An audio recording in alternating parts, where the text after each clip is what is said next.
जी हाँ, स्वागत है आप सभी का ऐसे ट्रिकी जीके चैनल पर। तो ईश्वर से हमारी यही मनोकामना है कि आप स्वस्थ रहिए, व्यस्त रहिए, मस्त रहिए और अपना हौसला बनाए रखिए। इसके अलावा नकारात्मक सोच वाले व्यक्तियों से थोड़ी दूरी बनाए रखिए। जी हाँ, अगर आप TET, C TET, super TET, इसके अलावा टीजीटी, पीजीटी, नेट, जेआरएफ, मनोविज्ञान से आप तैयारी कर रहे हैं तो इस वीडियो को आप शुरू से अंत तक देखिए। इसमें सभी महत्वपूर्ण प्रश्न दिए गए हैं। इसके पिछले पार्ट में भाग 4 में हमने 100 महत्वपूर्ण प्रश्नों पर चर्चा किया है। अगर वो वीडियो आपने मिस किया है तो आप मनोविज्ञान वाले प्लेलिस्ट में जा करके उन तमाम महत्वपूर्ण प्रश्नों को देख सकते हैं। आइए आप और हम मिल करके इन तमाम महत्वपूर्ण प्रश्नों को सॉल्व करें। जी हाँ, प्रश्न नंबर 101, ठीक है ना। प्रश्न नंबर 101 है किशोरा अवस्था। किस अवस्था को? किशोरा अवस्था को संघर्ष, तनाव, तूफान और दबाव की संज्ञा दी किस मनोवैज्ञानिक ने? ठीक है ना। हमारे उत्तर आने से पहले आपका उत्तर आ जाना चाहिए। आपका उत्तर आ भी चुका है, स्टेनले हॉल। किसने दिया था? स्टेनले हॉल, ठीक है ना। तो किस मनोवैज्ञानिक ने किशोरा अवस्था को 4 शब्दों से परिभाषित किया था? संघर्ष, तनाव, तूफान, दबाव। वो कौन थे? Stanley hall. ये क्वेश्चन बहुत ही महत्वपूर्ण है। इसमें जितने भी प्रश्न दिए गए हैं सभी एग्जामिनेशन ओरिएंटेड है और बहुत जल्दीबाजी ना करें, है ना। इन प्रश्नों को बहुत आराम से और कॉपी ले लीजिए और पेन ले लीजिए, उसको नोट करते चले, ठीक है ना। अब सवाल यहाँ पर ये बनता है कि स्टेनले हॉल ने किस पुस्तक में इन 4 शब्दों को परिभाषित किया था? एडोलसेंस। परीक्षा में अगर ये पूछा जाए कि एडोलसेंस पुस्तक के लेखक कौन है तो इसका सही उत्तर होगा स्टेनले हॉल, ठीक है ना। अगर किशोरा अवस्था की इंग्लिश की बात की जाए तो किशोरा अवस्था का जो इंग्लिश होता है वो होता है एडोलसेंस, ठीक। चलिए प्रश्न नंबर 102, परिवार को, किसको? परिवार यानी फैमिली को जीवन की प्रारंभिक पाठशाला बताया। किस मनोवैज्ञानिक ने बताया परिवार को जीवन की प्रारंभिक पाठशाला? कि बालक अपने परिवार से ही सब कुछ सीखता है, यानी प्रारंभिक पाठशाला उसका परिवार ही है, ठीक है ना। उसकी नींव उसके परिवार से ही पड़ती है।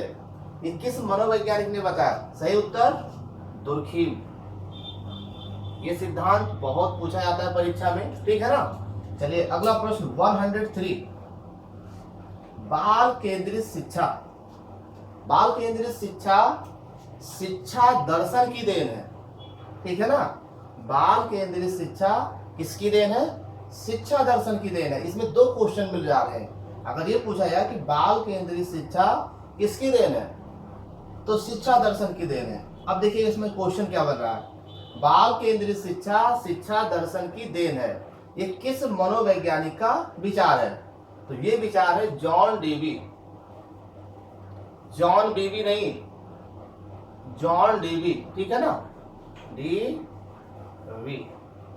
तो जॉन डेवी ने बाल केंद्रित शिक्षा शिक्षा दर्शन की देन है ये बताया था। बाल केंद्रित शिक्षा से क्या तात्पर्य है? बाल केंद्रित शिक्षा से तात्पर्य है कि बालक को केंद्र मान करके शिक्षा दी जाए, यानी बालक के मानसिक अवस्थाओं को देखते हुए, उसकी आईक्यू को देखते हुए बालक जैसा सीखना चाहता वैसा सिखाने का प्रयास करें। अध्यापक अपने तरीके से न पढ़ाने का प्रयास करें, बालक जैसा सीखना चाहता वैसा सिखाने का प्रयास करें तो बालक ज्यादा सीखेगा। अब देखिएगा यहाँ से और भी कई प्रश्न बनते हैं। जॉन डेवी, है ना। किस मनोवैज्ञानिक ने शिक्षा को त्रिध्रुवीय प्रक्रिया बताया था? वो कोई और नहीं था, वो थे जॉन डेवी। बहुत महत्वपूर्ण प्रश्न है। जॉन डेवी ने शिक्षा के त्रिध्रुवीय प्रक्रिया में 3 ध्रुव कौन कौन से बताए थे? शिक्षक, छात्र और पाठ्यक्रम। इसके अलावा एक नाम और है, उनको भी मत भूलिएगा, आप नोट करते चलिए, है ना। जितने भी सरल क्वेश्चन होते हैं परीक्षा में वही फिसलते हैं। हम इस चीज को बार बार हर वीडियो में कहते हैं चीजें। जो सरल क्वेश्चन होते हैं वो जल्दी से फिसल जाते हैं, बहुत जल्दीबाजी ना करें, क्योंकि बहुत जल्दीबाजी में सीखते सीखते आज कैसे हैं आप, है ना, देखिए कितनी कंफ्यूजन है। और फिर बहुत जल्दीबाजी में सीखेंगे तो फिर कैसे रहेंगे, फिर वैसे रहेंगे। तो थोड़ी सी आदत में अपनी सुधार लाइए, नोट करते चलिए। तो जॉन डेवी ने शिक्षा को त्रिध्रुवीय प्रक्रिया बताया, लेकिन जॉन एडम्स ने शिक्षा को द्विध्रुवीय प्रक्रिया बताया था। जब हम ए लिखते हैं, देखिए ए लिखते हैं तो 2 दिख रहा है ना इसमें, तो ए से हो जाएगा आपका 2, है ना, तो एडम्स यानी कि द्विध्रुवीय प्रक्रिया। ये थोड़ा सा ट्रिक हम बता रहे थे कि ताकि याद हो जाए आपको, ठीक है ना। चलिए, पढ़ते तो हम लोग बहुत है, लेकिन याद नहीं होता। अगर नहीं याद होता तो ना पढ़ने के बराबर है। आपने बहुत पढ़ा है, पेपर में गलत करके आ रहे हैं तो ना पढ़ने के बराबर है, इसलिए कॉन्सेप्ट क्लियर करते चले, ठीक है ना। चलिए, प्रश्न नंबर 104। वातावरण वह बाह्य शक्ति है जो हमें प्रभावित करती है। वातावरण वह बाह्य शक्ति है जो हमें प्रभावित करती है। बिल्कुल सही है कि जो वातावरण है, जो इन्वायरमेंट है, उससे हर व्यक्ति प्रभावित होता है।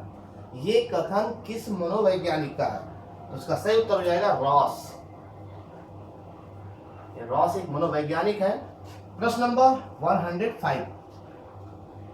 द बिहेवियर ऑफ ऑर्गेनिज्म, ये पुस्तक है, ये किस मनोवैज्ञानिक के द्वारा लिखी गई है? तो इसका सही उत्तर हो जाएगा स्किनर।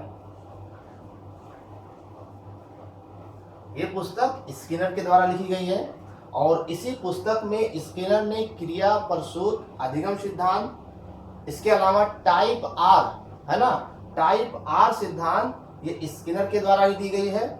इसके अलावा नैमित्तिक अनुबंधन का सिद्धांत इसी पुस्तक में, या क्रिया प्रसूत, चाहे नैमित्तिक अनुबंधन सिद्धांत कहिए, चाहे क्रिया प्रसूत अनुबंधन सिद्धांत कहिए, या फिर कह लीजिए आप टाइप आर, ठीक है ना, सिद्धांत, वो किसकी देन है? वो स्किनर की देन है, ठीक है ना। और स्किनर ने इसका प्रयोग किस पर किया था? चूहे पर किया था। चलिए और आगे बढ़ते हैं। अब स्किनर के बारे में बहुत विस्तृत पढ़ना है तो आप एशियन ट्रिकी जीके चैनल पर जा करके मनोविज्ञान की प्लेलिस्ट बनी है, उस प्लेलिस्ट में पावलोव, स्किनर, जीन पियाजे, वाइगोट्स्की, चॉम्स्की, अल्बर्ट बंडूरा, इसके अलावा पी वर्णन, बुद्धि से संबंधित, संवेग से संबंधित, प्रतिभाशाली बालक, वंचन, ऐसे तमाम जितने भी मनोविज्ञान के महत्वपूर्ण टॉपिक है उन पर विस्तृत चर्चा की गई, तो वहां से आप देख सकते हैं। इसमें हम केवल और केवल महत्वपूर्ण प्रश्नों पर चर्चा कर रहे हैं, ठीक है ना। प्रश्न नंबर 106, मेंटालिटी ऑफ एप्स, ये पुस्तक किस मनोवैज्ञानिक के द्वारा रचित है? जी हाँ, उत्तर आपका आ जाना चाहिए कोहलर। किसके द्वारा रचित है? कोहलर, ठीक है ना। कोहलर ने कौन सा सिद्धांत दिया था? याद करिए, सूझ और अंतर्दृष्टि सिद्धांत कोहलर ने दिया था। कोहलर ने इसका प्रयोग वनमानुष पर किया था। किस पर? उसका नाम क्या था? सुल्तान था। तो बहुत कॉमन क्वेश्चन है, और कॉमन क्वेश्चन ही गलत होते हैं परीक्षा में, जो जानते हो वही गलत होता है पेपर में। इसलिए एक बार सुन लीजिए, एक बार देख लीजिए, ताकि गलती ना हो, ठीक है ना, क्योंकि आपके भविष्य का सवाल है। अब बताइए, सूझ और अंतर्दृष्टि सिद्धांत को और क्या कहते हैं? तो इसको कहते हैं समग्राकृति सिद्धांत या गेस्टाल्टवादी सिद्धांत। इस सिद्धांत के जन्मदाता केवल कोहलर ही नहीं है, कोहलर, वर्दीमर और कोफका इस सिद्धांत का प्रतिपादन किया था। इस सिद्धांत का प्रतिपादन इन्होंने मेंटालिटी ऑफ एप्स में किया था। तो ये इसका कॉन्सेप्ट हो गया, है ना। अब बात करते हैं प्रश्न नंबर 107, बुद्धि का, बुद्धि खा, बुद्धि गा किसकी देन है? ये किस मनोवैज्ञानिक की देन है? ये देन है हेब की। किस मनोवैज्ञानिक की? हेब की देन है। आप इसको का कह लीजिए, या ए कह लीजिए, या बी कह लीजिए, या सी कह लीजिए, आ बा सा का खा गा, या ए बी सी कह लीजिए। इस बुद्धि का आविष्कार किसने किया था? हेब ने। अब इसके अंतर्गत देखिए, पी वर्णन ने बुद्धि के 3 संप्रत्यय बताए थे, उन्हीं 3 संप्रत्यय से रिलेटेड है ये बुद्धि का खा गा। पी वर्णन ने बुद्धि के 3 संप्रत्यय में पहला संप्रत्यय बताया था उन्होंने, आनुवांशिकता के आधार पर बुद्धि। जो आनुवांशिकता के आधार पर बुद्धि होती है वो बुद्धि का होती है, और जो बुद्धि का होती है इसको हेब ने क्या कहा था? जीनोटाइपिक बुद्धि, है ना। जो बुद्धि हमें आनुवांशिकता के आधार पर मिलती है उसे क्या कहते हैं? बुद्धि का। और जो बुद्धि हमें व्यवहारिकता के आधार पर मिलती है, यानी जितना आप व्यवहार करेंगे उस व्यवहार के आधार पर आपकी बुद्धि का आकलन किया जाएगा, उस बुद्धि को कहते हैं बुद्धि खा या बुद्धि वी। और जो बुद्धि खा होती है वो फिनोटाइपिक होती है। फिनोटाइपिक जो वातावरण से प्रभावित होती है और व्यवहारिकता से भी प्रभावित होती है, वो बुद्धि खा हो जाएगा। और बुद्धि गा को हेब ने क्या कहा, प्रेक्षित व्यवहार के रूप में, प्रेक्षित क्षमा करें, गा वाला क्या है, परीक्षण प्राप्तांक के रूप में बुद्धि, यानी अंकों के आधार पर आपके बुद्धि का आकलन किया जाता है इसमें। यानी अगर 5 सब्जेक्ट है, 5 सब्जेक्ट में अगर आपने मैथ में ज्यादा अंक अर्जित किया तो आपको यह माना जाएगा कि मैथ में, है ना, आप ज्यादा बुद्धिमान है, ठीक है ना। तो वो हो गया प्रेक्षण प्राप्तांक के रूप में बुद्धि, यानी अंकों के आधार पर बुद्धि का निर्धारण होता है, किसमें, बुद्धि गा में, बुद्धि सी में, ठीक है ना। तो इस तरीके से ये हो गया, ये पी वर्णन का कॉन्सेप्ट है, उसी के अंतर हेब ने ही बुद्धि को बताया। चलिए प्रश्न नंबर 108 समझते रहिए, एक बार में ना समझ में आया तो 2-3 बार उसको रिवाइज करके भी देख लीजिए, ठीक है ना।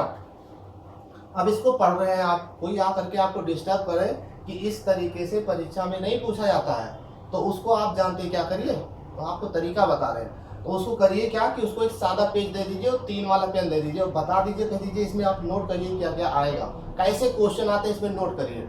हम वही पढ़ करके जाएंगे और अगर नहीं आया ना तो फिर ठीक नहीं होगा, फिर देखिए वो कैसे बदल जाएगा, कहेगा नहीं यही आएगा, और लिखेगा भी तो ऐसे ही लिखेगा, वो कहाँ से लेकर के आएगा वो। तो डिस्टर्ब करने वालों से थोड़ी दूरी बनाए रखिए। आप तैयारी करते समय जिन चीज पर आपको विश्वास है उस विश्वास को आप बनाए रखिए, वहीं से आपको सफलता मिलेगी, है ना। तो नकारात्मक प्रवृत्ति वाले व्यक्तियों से थोड़ी दूरी बनाए रखिए, ठीक। चलिए, और सबसे रास्ता ना पूछा करिए क्योंकि हर कोई सही रास्ता नहीं जानता है। चलिए और आगे बढ़ते हैं। 108 सीखना एक अनुकूलित अनुक्रिया है।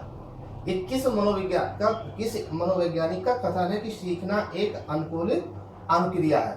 सही उत्तर हो जाएगा पावलोव। पावलोव किस देश के रहने वाले थे? ये रूस के रहने वाले थे। 1 नंबर यहीं से मिल जाएगा आपको, है ना। तो पावलोव ने शास्त्रीय अनुबंधन सिद्धांत का प्रतिपादन किया था और शास्त्रीय अनुबंधन सिद्धांत को ही क्रिया प्रतिक्रिया सिद्धांत भी कहते हैं। इसी को क्लासिकी अनुबंधन सिद्धांत भी कहते हैं, ठीक है ना।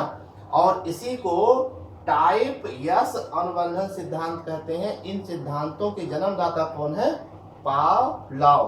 पाव किसके लिए लाओ? कुत्ते के लिए। तो कुत्ते पर आविष्कार, कुत्ते पर प्रयोग किसने किया था? पावलोव ने किया था, है ना। कुत्ते का लार टपकना ये क्या था? अनुकूलित अनुक्रिया का उदाहरण था, है ना। चलिए क्वेश्चन नंबर 109, इस पर विस्तृत जानकारी के लिए प्लेलिस्ट में जाइए, वहां से आप देख लीजिए, ठीक है, क्योंकि यहाँ पर बहुत चर्चा करेंगे तो बहुत बड़ा वीडियो बन जाएगा, ठीक। चलिए क्वेश्चन नंबर 109, आत्म परीक्षण ही अंतर्दर्शन है।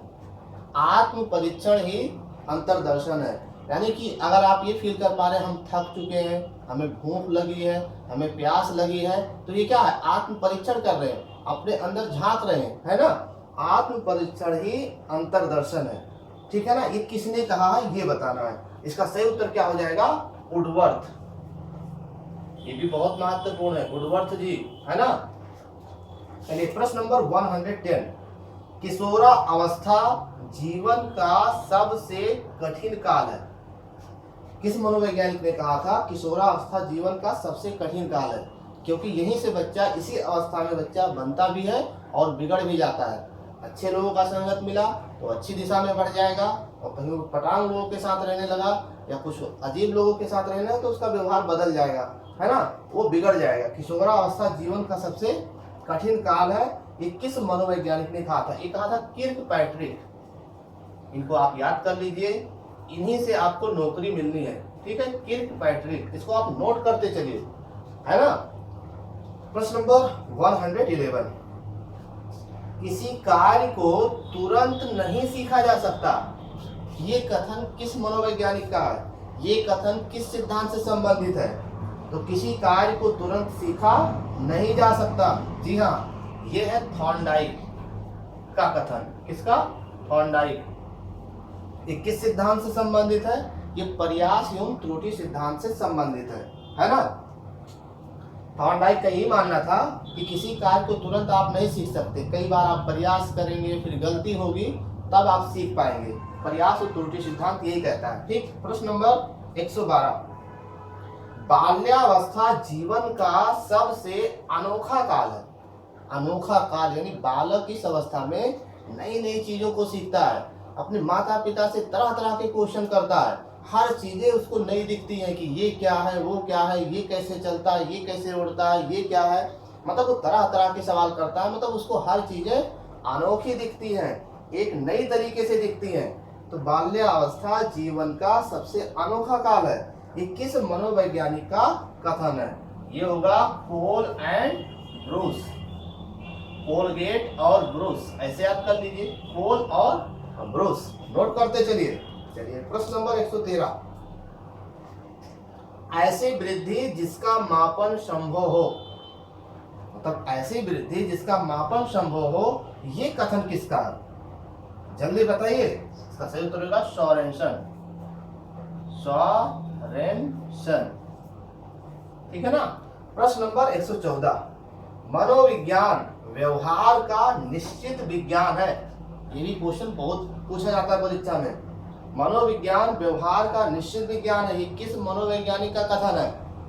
बहुत जल्दीबाजी ना करें, चीजों को समझने का प्रयास करें। जल्दीबाजी से आप नहीं सीख सकते हैं, समझ करके आप सीख सकते हैं, ठीक है ना। इसका सही उत्तर क्या हो जाएगा? इसका सही उत्तर हो जाएगा वाटसन। जिन चीजों से आपकी भविष्य बननी है उसी में जल्दीबाजी है। और कोई काम करते हैं तो बड़े आराम से करते हैं, पढ़ते हैं तो बड़े जल्दी जल्दी, है ना, ताकि याद ही ना हो ढंग से। तो ऐसे पढ़ने से क्या फायदा? आप अपने लिए 15-20 मिनट का समय नहीं निकाल सकते हो जिससे आपकी भविष्य बननी है? अभी बैठे रहोगे, मोबाइल, फेसबुक, व्हाट्सएप क्या क्या चलेगा, वो ठीक है, लेकिन अगर ये 15-20 मिनट आप देख लेंगे जिससे आपकी भविष्य बननी है, तो तबीयत खराब हो जाएगा। इस वीडियो को पूरा देखिए, कहीं उठ के बीच में नहीं जाना, एक किनारे पर बैठ जाइए, 15-20 मिनट का कंसंट्रेट हो जाइए। 15-20 मिनट के कंसंट्रेशन से अगर आपकी भविष्य बन जाए तो इसमें नुकसान क्या है? आपका नुकसान क्या है बताइए? आप अपने बारे में नहीं सोच रहे, सोचिए। हम आपके लिए परेशान हैं और आप दूसरे के लिए परेशान हैं, इसका क्या मतलब है? चलिए क्वेश्चन नंबर 115, और आप हमारे चैनल पर अगर नए हैं तो आप सब्सक्राइब कर दीजिए, है ना, बेल आइकन को भी प्रेस कर दीजिए, एक लाइक कर दीजिए, कमेंट्स भी कर दीजिए। कंजूसी ना करें, कुछ अच्छा दिखे तो उसके बारे में कुछ तारीफ भी कर दिया करें। खराब दिखता है तो खराब बता दीजिए कि इसी ठीक नहीं वीडियो है, सुधार करेंगे।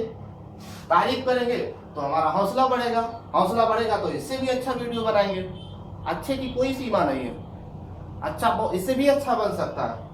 आप कमेंट करके बताइए। तो अगर ये क्वेश्चन आपको खराब लग रहा है, नहीं समझ में आ रहा है, या लग रहा है कि इसमें और सुधार किया जा सकता, तो कमेंट्स करके बताइए कि इस तरीके से ना पढ़ाइए, तरीका बदल देंगे हम। आपका तरीका क्या है वो भी देख लें हम, है ना। तो आप कम से कम अच्छा लग रहा है तो कमेंट्स करें, ठीक है ना। चलिए, वैश्विक शिक्षा प्रणाली के जनक कौन है? सही उत्तर बताइए। वैश्विक शिक्षा प्रणाली के जनक है महात्मा गांधी। कौन है? महात्मा गांधी। महात्मा गांधी, है ना। महात्मा गांधी के बारे में थोड़ा सा मजाक करें तो शायद बुरा लग जाएगा आप लोगों को, इसलिए मजाक नहीं करेंगे। चलिए ठीक है, क्वेश्चन नंबर 116, है ना। महात्मा गांधी का जब जन्म हुआ था तो बहुत ही छोटे थे, कोई बहुत बड़ी बात नहीं है, बहुत बड़ी बात है, किसी ने आज तक नहीं बताया होगा आपको। चलिए और आगे बढ़ते हैं। अगला क्वेश्चन है 116, है ना। कैलीकॉक परिवार का अध्ययन सर्वप्रथम किस मनोवैज्ञानिक के द्वारा किया गया था? गोडार्ड। किसके द्वारा? गोडार्ड। क्वेश्चन नंबर 117, सर्वाधिक क्रियाशील ऊर्जा प्राप्त होती है किससे? कार्बोहाइड्रेट से, प्रोटीन से, या वसा से? सर्वाधिक क्रियाशील ऊर्जा प्राप्त होती कार्बोहाइड्रेट से, कार्बोहाइड्रेट्स, ठीक है ना। तो नोट कर लीजिए, यानी सबसे अधिक क्रियाशील ऊर्जा किससे प्राप्त होती? कार्बोहाइड्रेट से होती है, ठीक है ना। अब 4 ऑप्शन दिया गया, प्रोटीन, वसा, कार्बोहाइड्रेट्स, तो आपको टिक करना होगा कार्बोहाइड्रेट्स। यहां से आपको 4.2 कैलोरी ऊर्जा प्राप्त होती है, जबकि प्रोटीन से 5.2 किलो कैलोरी ऊर्जा प्राप्त होती है, और इसके अलावा जो वसा है 9.45 कैलोरी ऊर्जा प्राप्त होती है। अगर ये पूछा जाए हमारे शरीर को सर्वाधिक ऊर्जा किससे मिलती है और क्रियाशील ऊर्जा किससे मिलती है, तो कार्बोहाइड्रेट से। और सबसे अधिक ऊर्जा किसमें होती है, तो वसा में होती है, ठीक है ना। वसा का जो पूरा एनर्जी है हमारी बॉडी एब्जॉर्ब नहीं कर पाती, वो किसी ना किसी माध्यम से वेस्ट हो जाती है। इसलिए कार्बोहाइड्रेट्स इसमें आप टिक करेंगे। तो हमारे शरीर को सबसे अधिक ऊर्जा किससे मिलती है? कार्बोहाइड्रेट से, है ना। सर्वाधिक ऊर्जा होती किसमें है? वसा में। इस तरीके से क्वेश्चन पूछा जाता है। चलिए प्रश्न नंबर 118, स्मृति, है ना। स्मृति यानी याददाश्त, आपको जो याद है वही आपकी स्मृति है। स्मृति पर सर्वप्रथम प्रयोग किसने किया था? इसका सही उत्तर बताएं। एबिंगहास। किस मनोवैज्ञानिक ने? एबिंगहास ने, ठीक है ना। चलिए प्रश्न number 119, TAT thematic appreciation test का संबंध किस मापन से है? यानी TAT के अंतर्गत इसका मापन किया जाता है। सही हो जाएगा, व्यक्तित्व का मापन। व्यक्तित्व के मापन से क्या तात्पर्य है? व्यक्तित्व में क्या क्या चीजें आएंगी? आपके व्यवहार, आपके सोचने समझने की क्षमता, आपके निर्णय लेने की क्षमता, आपके तर्क करने की क्षमता, आपकी बौद्धिक क्षमता, आपकी व्यवहारिक क्षमता, और व्यक्तित्व मापन के अंतर्गत आ जाएगा। चलिए क्वेश्चन नंबर 120, स्मृति यानी मेमोरी यानी याददाश्त का अंग नहीं है। क्या नहीं है? चिंतन। चिंतन हम किसी भी चीज पर करने लगते हैं, ठीक है ना। तो चिंतन जो है वो स्मृति के अंतर्गत नहीं आता है। क्वेश्चन नंबर 121, विशिष्ट बालक, है ना, स्पेशल चिल्ड्रेन की बुद्धि लब्धि यानी IQ क्या होती है? जो विशिष्ट बालक होते हैं इनकी जो बुद्धि लब्धि होती है वो या तो 90 से कम या फिर 140 से अधिक। इसको आप नोट कर लीजिएगा, 140 से अधिक लिखा हुआ, ठीक। 90 से कम या 140 से अधिक। अब बताइए विशिष्ट बालक किसे कहते हैं? विशिष्ट बालक उसे कहते हैं या तो बहुत मूर्ख होगा, या तो जड़ बुद्धि का होगा, और या तो उसके पास बहुत अधिक बुद्धि होगी। विशिष्ट बालक या तो बहुत कम बुद्धिमान होगा और या तो बहुत अधिक बुद्धिमान होगा। ऐसे बालक के लिए विशिष्ट, है ना, तरीके से पढ़ाना चाहिए इनके। अब देखिएगा 90 से कम है तो विशिष्ट बालक होगा, 140 से अधिक है तब भी वो विशिष्ट बालक है। अगर बालक बहुत तीव्र है, प्रतिभाशाली हो जाएगा, 90 से कम है, जड़ बुद्धि के अंतर्गत आ जाएगा, ठीक है ना। चलिए अगला क्वेश्चन 122, ठीक। 122 है CAT चिल्ड्रेन एप्रिसिएशन टेस्ट का प्रतिपादन किसने किया? तो CAT का प्रयोग किसके लिए किया जाता है? व्यक्तित्व मापन के लिए ही किया जाता है। अब CAT का प्रतिपादन किस मनोवैज्ञानिक के द्वारा किया गया था? सही कहा आपने, वेलॉक, ठीक है, नोट करते चलिए। क्वेश्चन नंबर 123, शिक्षक को समाज में ईश्वर के प्रतिनिधि की संज्ञा दी है। किस मनोवैज्ञानिक? कितनी बड़ी लाइन देखिए बोली गई है, शिक्षक को समाज में ईश्वर के प्रतिनिधि की संज्ञा दी है। ये किस मनोवैज्ञानिक का कथन है? इसका सही उत्तर हो जाएगा जॉन डीवी। कितनी बड़ी बात इन्होंने बोला है, जॉन डीवी ने, है ना। चलिए क्वेश्चन नंबर 124, पता है आपको स्टेनले हॉल द्वारा रचित पुस्तक का नाम बताइए। वो कौन सी पुस्तक थी? सही कहा आपने, जोर से बोलो, जोर से, एडोलसेंस, ठीक है ना। ये पुस्तक स्टेनले हॉल के द्वारा रचित है। चलिए सीखने के नियमों का प्रतिपादन किसने किया था? तो सीखने के नियमों का प्रतिपादन किसने किया ये बताना है, जल्दी से बताइए। थॉर्नडाइक।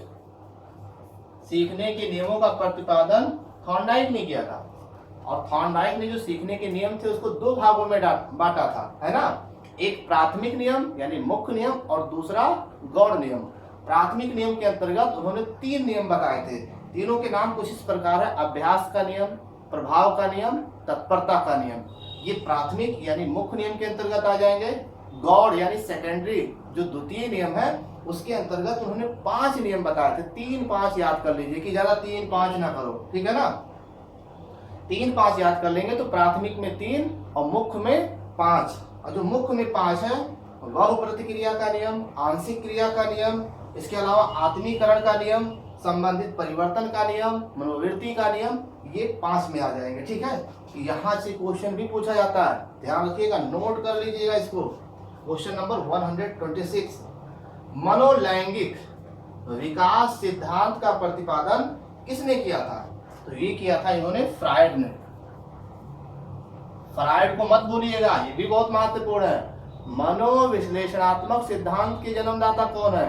वो भी फ्रायड है। इड, ईगो, सुपर ईगो, इसके जन्मदाता कौन है? ये भी फ्रायड है। इदम, अहम, परम अहम, इसके जन्मदाता ये भी फ्रायड है। लेकिन अगर ये पूछ लिया जाए विकास के मनोविश्लेषणात्मक सिद्धांत के जन्मदाता, तो वो होंगे इरिक्सन। ध्यान रखिएगा। क्वेश्चन नंबर 127, सबलीकरण सिद्धांत को और क्या कहते हैं? परवलन सिद्धांत, है ना। परवलन सिद्धांत का प्रतिपादन किसने किया था? C.L. हल, यानी क्लार्क हल ने परवलन यानी सबलीकरण सिद्धांत का प्रतिपादन किया था, है ना। किसी क्रिया के प्रति प्रतिक्रिया करना, ये क्या कहलाता है? ये परवलन यानी कि सबलीकरण कहलाता है। चलिए क्वेश्चन नंबर 128, संज्ञानात्मक, है ना, सोचने समझने की क्षमता, जो आपकी एक्सपीरियंस है, जो आपका संज्ञान है, संज्ञानात्मक क्षेत्र सिद्धांत का प्रतिपादन किस मनोवैज्ञानिक ने किया था? Kurt Lewin. बिल्कुल याद होना चाहिए, पढ़ने के बाद अगर याद नहीं होता ना तो ना पढ़ने के बराबर है।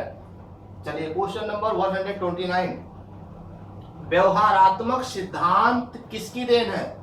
ये किस मनोवैज्ञानिक का सिद्धांत है? व्यवहारात्मक सिद्धांत, ये थॉर्नडाइक का। थॉर्नडाइक, ठीक है ना, ये भी बहुत महत्वपूर्ण था। यानी उद्दीपक प्रतिक्रिया सिद्धांत के जन्मदाता कौन है? थॉर्नडाइक ही है। उत्तेजना प्रतिक्रिया सिद्धांत के जन्मदाता कौन है? थॉर्नडाइक ही है। प्रयास एवं त्रुटि सिद्धांत के जन्मदाता ही थॉर्नडाइक है, ठीक है ना।